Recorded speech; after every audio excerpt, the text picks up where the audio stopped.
Hi everyone. No matter how busy you are, no matter what might be the time on your hand, no matter your various engagements, please, I said please, I would like you to dedicate few minutes and listen to this very video till the end. If you are a guy who cherishes to have freedom, if you're a guy who deserves to restore the future of your children and unborn children, please listen to this very video. Most of my viewers out there, this might be the first time you are hearing about Ninas. And this might be the first time you will believe that a lot of people with several alliances are still working for the freedom and restoration of their national freedom and republics. You might ask, what is Ninas, or what do I mean by Ninas? Ninas is in full called Nigerian Indigenous Nationalities Alliance for Self-Determination.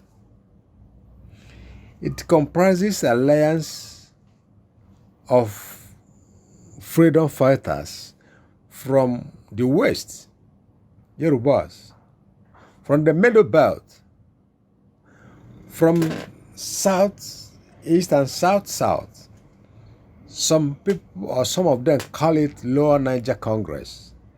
But all these things united in a solid front to fight for the restoration of their nations. They have this alliance to make and create a voice that will the determination of various nations that decides to scale it out of Nigeria. I would like you to listen to this our sister and hear the whole story by yourself. Okay, thank you all so much. I'm going to be very, very brief because I know you all have your meeting. I am so glad to be here. And as I said, we are moving forward. Thank you for inviting me, the host. I thank you so much. You have even explained so much, but I'm going to just go briefly so that people will know how we started, why we are where we are, and where we are going to. We are so close. First of all, NINAS is the Nigerian Indigenous Nationality Alliance for Self-Determination. That is what we're doing basically. We are claiming our territories. We are claiming our positions. We are claiming our land. So this is not about Fulani telling us what to do. This is us saying, we the people, we want what belongs to us, what rightfully belongs to us. We are not going to fight over it because it is ours. So we're not going to fight over it. So this is ours. So I just want you to brave your indulgence and give me just a few minutes to explain how it all started. I'm not going to go into too many details, but I'll just show you how everything started. First of all, in 1999, when the Constitution was written, in actual fact, that Constitution was not written. It was actually adopted through Decree 24. That was adopted the 1979 Constitution through Abdusalam Decree 24, turned it into 1999, and made a mess of everybody. That 1999 Constitution is the problem, is the cause of what we are, where we are right now. And that is why Ninas decided that the first thing that we have to do before we think of anything else is to pull down that Constitution. So we said, you see, this 1999 Constitution must come down for us to go forward. And why do we want to do that? Because in this Constitution, there are 68 exclusive lists. All these 68 exclusive lists makes it impossible for a Yoruba man to generate the money that comes in Yoruba land to be used for Yoruba people. They made it so difficult. The Igbo man, the money that is generated in his own land to be used by his own people and for his own people. So this 68 exclusive list, if you go through it, you would say, God forbid, how did we even allow this to happen for so long? Guess what? The Port Authority in Lagos generate billions of dollars. They generate a lot of money. But guess what? Lagos State alone does not get back that money because this constitution allows about 70% of what Lagos State makes to go to Kano State that generates 0%. Do you understand what I'm saying? So this constitution is the constitution that made them to make our students would have 200 and something for JAM, and they will not qualify to get into institutions of higher learning, but their own kids with 50% can come in and study medicine. This constitution made it so. This constitution made it so that you cannot generate electricity in our land. If you go to Nigeria now, everybody has this small generator. I better pass my neighbor. That is what they are using.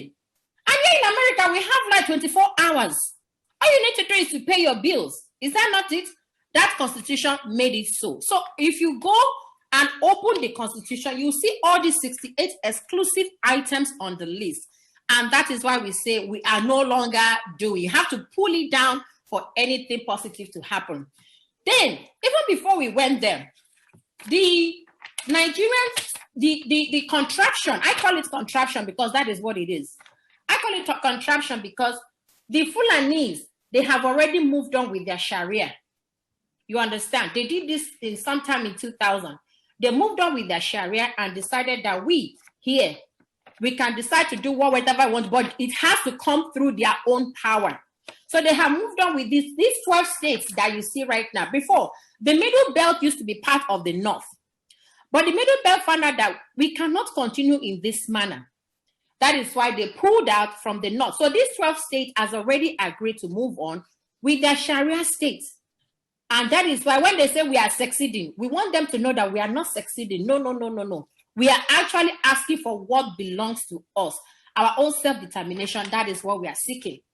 And let me also make us to realize that these three bottom, like we have the Middle Belt here, we have the Yoruba nation here, we have the Lower Niger here. When I call Lower Niger, it means the Southeast and the South, and some part of the Middle Belt.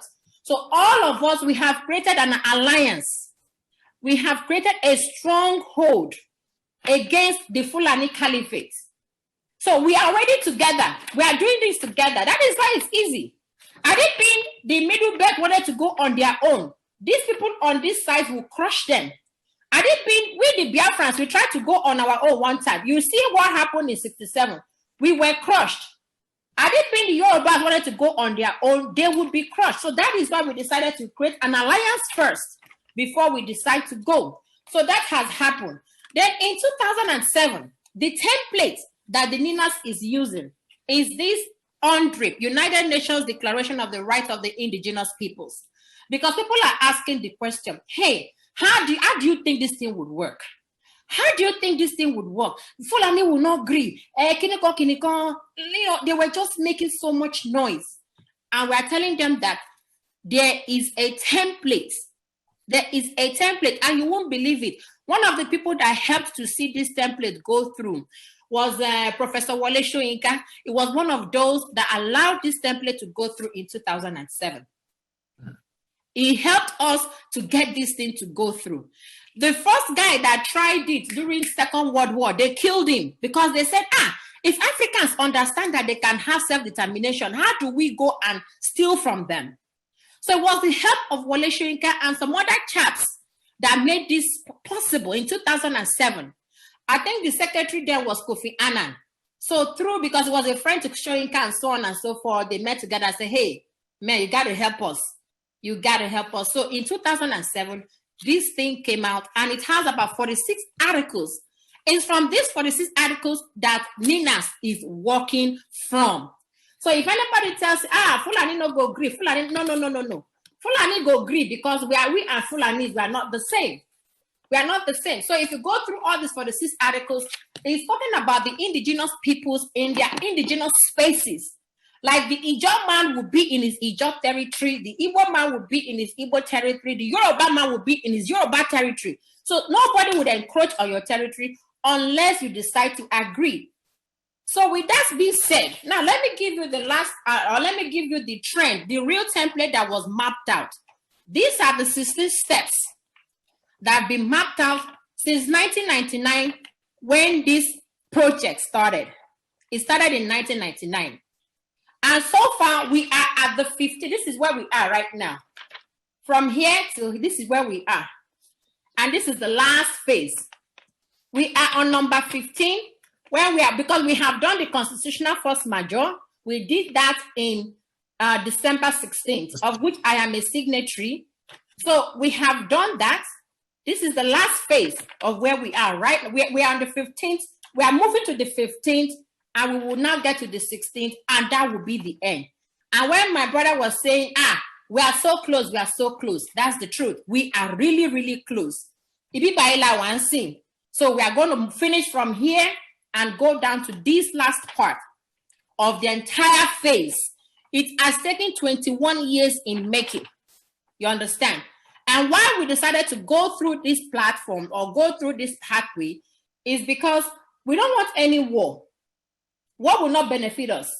Yeah. We don't want anybody to die for no reason, especially when all those things belongs to you. So that is why we had to go through this path. And we are hoping that by the time we finish, we would end up like this. Imagine federations. The Yorubas will go as their Oduduwa nation or Yoruba nation. We at the lower Niger, we would go as our own nation. We can decide to even split further if we so wish. The middle belters will go. These ones, they've already gone because they came up with Sharia and they have already gone. And that is why you should not be afraid that, Fulani will kill you. No! Guess what? We have done the constitutional force majeure that makes it impossible for the Fulani to continue to kill you unless you want to die. There's no point. And now, on the 16th of December 2020, this is the constitutional force majeure that we did.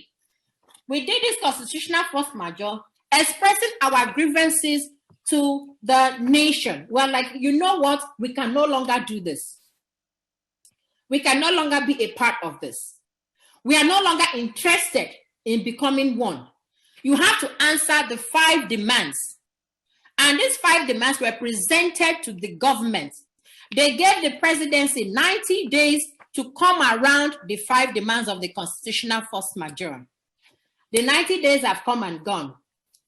They also gave, from then, I think March of 2021, 17th, another 30 days to the governors and the senators. Hey, go and be part of the transitioning movement. Some of them are still drawing back. They're like, would this work? Would this not work?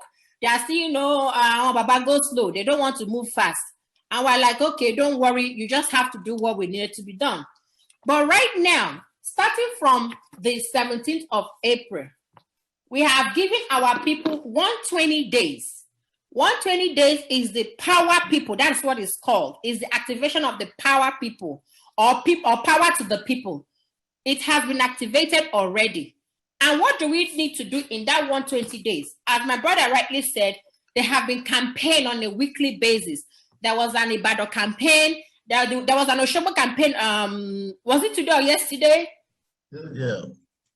It was today, Abi. No, today. It was yesterday, sorry. There was a Oshobo campaign yesterday. And the campaigns would have to continue. And so the reason why we are doing these campaigns and, the army or whatever, police, they are not attacking is because of the force majeure. They can no longer attack. Because we've now said that we are disputing that constitution. The constitution no longer holds us binding. And that is why we want to create that awareness. Everywhere you go, you talk to your people, educate them, let them know why they shouldn't even fight in the streets. Let them know why they should all come together, because everybody has to come together to agree on what we are doing. So the campaign is very, very effective. I watched it yesterday. I saw Sunday Igboho. I saw Koiki. I saw a lot of people out there. I saw it. They came out, and it has to be continuous until the end of that 120 days. And what are we looking at that 120 days? We have already told the owners of the land, this is you and I, my own land, your own land, that, hey, once that 120 days comes up, you have every right to do whatever you want to do. and we have told the government. They are pretending as if they are not listening. And they're pretending that what we are doing is online. It's not online, no. There is so much work underground. There are not so many things I can tell you now, but there's so much work underground. The United States is involved. Even the UK has answered. EU has answered. They say, no. They cannot deal with this because they know that we are legitimate in what we are talking about. And the UN is so much in support because guess what? We have to go through the UNDRI. If we did not go through that UNDRI, they'll say, what are these people talking about? You understand? So we went through the UNDRI that was proclaimed in 2007, and that is what is helping us. So to wrap it up, with the 120 days, what we are looking forward to, as I said, we're going to have referendum. The referendum would be supervised by the United Nations. I saw somebody doing, wasn't a little advert that there will be referendum on June 12th. I don't think so. We have to end our 120 days before that referendum. And any referendum that you do online, it's not acceptable. No, the United Nations has to supervise the referendum. So let us not be carried away. Because some people will say, June 12th, come on, it's for Yoruba Nation. These people like these fulani guys, they know that their time is up. They know that already. So they're looking for loopholes. They're looking for who to bribe. They're looking for who to give money. They're looking for so many things. So people should not get carried away. There is no referendum on the 12th. I mean, you can verify that. Brother Shehu, you can verify that. But I know personally that there is no referendum. It's confirmed already. Yeah. Okay, good. So don't get carried away. The referendum has to be supervised by the UN. And by the time we have this referendum, the Oduduwa nation would emerge. Everybody, my own nation would also emerge. That does not mean that I will hate my Yoruba brother or whatever. No, we'll still be friends. If I have to come to your country, I get visa. But the bottom line is that the ECOWAS visa should be able to be easy for me to go up and down. So don't even get that, if Igbo goes, this will happen if Yoruba. No. Let us go first of all, because the things that we are hoping to get at the end of the day is innumerable. We can't even count it. We can't count the things that we would get eventually. Because guess what? If this thing happens, the cocoa farm that is in Yoruba land would bloom. Everybody will go back to farm. I think it's in Ondo, they have a lot of asphalt and bitumen, and yet we don't have roads. You can imagine that. A friend, my classmate in those days did a project on that when we were in Ibadan. He did a project, he got some samples, he wanted to quantify the amount of asphalt and bitumen in Ondo State. Massive. And yet, no good roads in Nigeria. Does it make sense? It doesn't make sense. The Ajakuta steel that is there, I've been there like even before, I can't even remember when. It's not generating anything. Do you know what we can make with the steel? Do you know that we can even use steel for so many things, from cars to airplanes to so many things that we can do with that? In my own area where we have coal in Enugu State, do you know what coal would generate for my people? At least constant electricity. It will generate that for my people.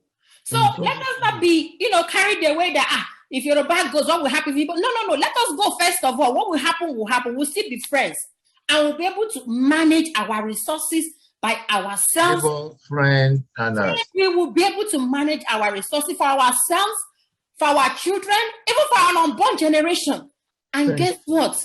By the time things get settled, a lot of us would leave United States of America and go back home. Thank you so much. So thank you so much for giving me this time. If you have any questions, let me know. Thank you so much. I know there's no better way to collaborate. And when you invite doctor, and doctor, there are doctors, emeritus, there are emeritus doctors. So we really appreciate you. Thank you so much for coming, Dr. Anosike. God bless you. God bless you. I know by the time we get to our bus stop, which is our own good place of very soon. It is so soon. It's so soon. I wish I could give it a date that is next week. It is that close. Honestly, it is that close. Thank you so much. We have really enjoyed you, and we say God bless you. Thank you, my brother. Thank you, all of you. We always engage you more and more. Sure. We know that we call you any day, anytime again. you're going to answer us. Definitely. Thank you so much. All right. Thank you all. God bless you all. Yeah. Okay, bye-bye. Bye. Thank you. Back to you.